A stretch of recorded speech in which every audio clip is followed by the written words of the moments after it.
जय सिया राम। मैं हूं पंडित अरविंद गौड़।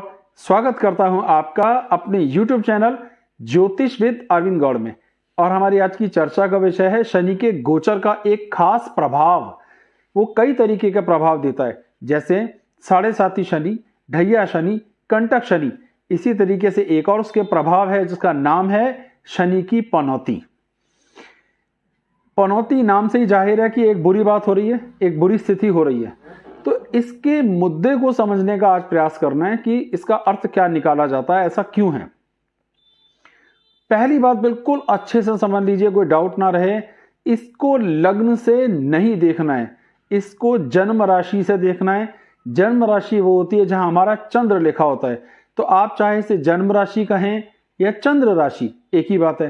तो चंद्र राशि से 5वें भाव में जब ये आएगा तो ये शनि की पनौती होगी। जैसे निकट भविष्य में शनि अभी शिफ्ट होंगे वालों पर ही शनि की पनौती बनेगी और किसी पे भी नहीं। ये चीज क्लियर हो गई आपको। अब सिद्धांत है ये क्या मतलब, क्या नुकसान हो जाएगा इसका। गोचर के अपने तरीके हैं। देखिए, पहले तो उस भाव को समझते हैं कि वो भाव करता क्या है। जहां शनि आएंगे तो वो भाव हमारे संतान के सुखों का है, तो हमें संतान को लेकर के तकलीफ देखने में आ सकती है।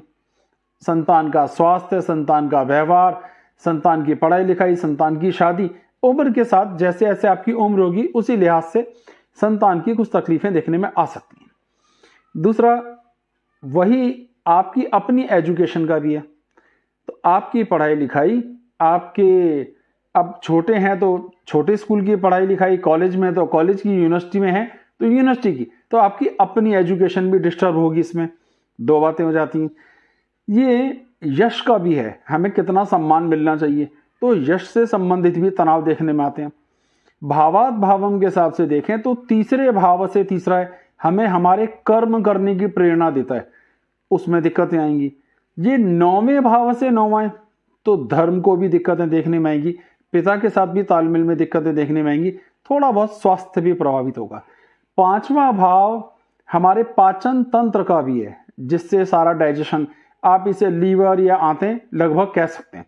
तो इससे संबंधित चाहे वो गैस्ट्रिक ट्रबल है, एसिडिटी है, हेल्थ की और प्रॉब्लम्स हैं, ये सब भी देखने में आएंगी।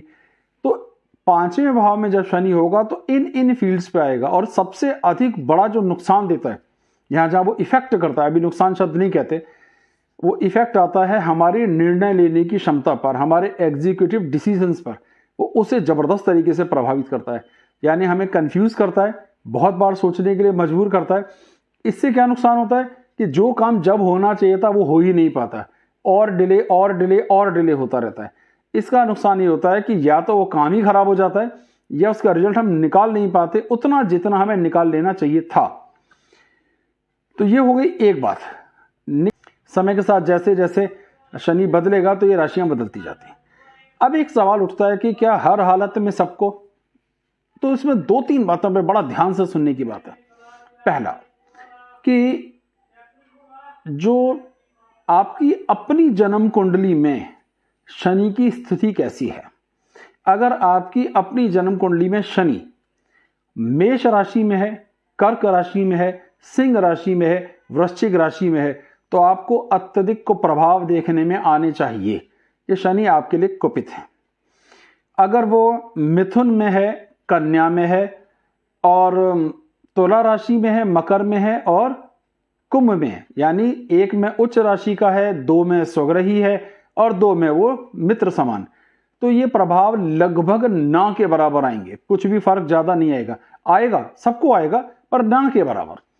अब 2 राशियां ऐसी हैं गुरु की, धनु और मीन, इनके लिए प्रभाव लगभग ना के बराबर, न्यूट्रल सा रहेगा, यानी आधा आएगा आधा नहीं। मींस न्यूट्रल का अर्थ है 50-50% लीजिए। तो एक चीज ये और इंपॉर्टेंट सीखनी थी जो मैंने बताने की कोशिश की कि आपकी अपनी जन्म कुंडली में शनि का प्लेसमेंट अगर बलवान है तो आपको कम से कम दिक्कत होगी। शनि, ये स्थितियों को समझ में आ गया कैसे बनेगा, कैसे प्रभाव करेगा। अब आती है बात सारी कि अगर बन ही रहा है और खराब भी बन रहा है, तो खराब बने या अच्छा बने, अच्छा तो अगर है ही नहीं, कम खराब बने, तो उसको क्या करना चाहिए उपाय। वो सारे उपाय जो शनि देवता के लिए किए जाते हैं, और जिसमें मुख्य रूप से उनके मंत्र का जाप जो स्क्रीन पर लिखा है, ध्यान से देखिए, और छायादान। छायादान का पूरा प्रोसीजर भी मैंने लिख दिया है, आप उसे देख सकते हैं। स्टील का कटोरा लीजिए, उसमें इतना तेल जरूर लेना है कि वो कम से कम आधे से ज़्यादा भर जाए। करेंसी कॉइन लेना है जिसमें आप नोट, मतलब जैसे 1 रुपए का सिक्का उसे उसमें डुबो दीजिए, वो डाल दीजिए, डूब जाएगा। फिर उसमें ध्यान से अपनी छाया देखनी है और उसके बाद में वो तेल कॉइन समेत दान में दे देना है। वो कटोरी को आप दोबारा से भी इस्तेमाल कर सकते हो, ऐसा कोई बंधन नहीं है। स्टील की या लोहे की कटोरी दोनों वैलिड हैं, चल सकती हैं। भगवान शिव पर भी जल चढ़ाया जा सकता है और मंत्र का जाप भी किया जा सकता है। इन सब से शनिदेव शांत होते हैं, कम से कम तकलीफ देंगे। जिन राशियों को ज्यादा, जिन 4 राशियों को ज्यादा तकलीफ होती है, यानी अगर आपकी जन्म कुंडली में मेष, कर्क, सिंह और वृश्चिक का शनि है तो आपको दिक्कत ज्यादा आएगी। बाकियों को उतना भयभीत होने की आवश्यकता नहीं है। मेरे ख्याल से ये बात आपको समझ आ गई होगी कि सिर्फ एक राशि पर आता है। अगर आपकी जन्म के समय शनि की स्थिति मजबूत है तो एक और कंडीशन भी है, उस पर भी ध्यान से देखिए, और वो ये है कि अगर आपकी लग्न शनि की लगन है, यानी मकर या कुंभ लगन है, तो भी आपको ना के बराबर प्रभाव आएगा। तो इन 2-4 बिंदुओं को भी ध्यान से देखें, सिर्फ शनि की पनौती से भयभीत ना हो जाएं, इन्हें भी ध्यान से देखें, उपाय करें जिससे कि सारी स्थितियां आपके कंट्रोल में रहें। कम से कम शनिदेव आपको कष्ट दें या बिल्कुल भी ना दें। बहुत बहुत धन्यवाद। जय सिया राम।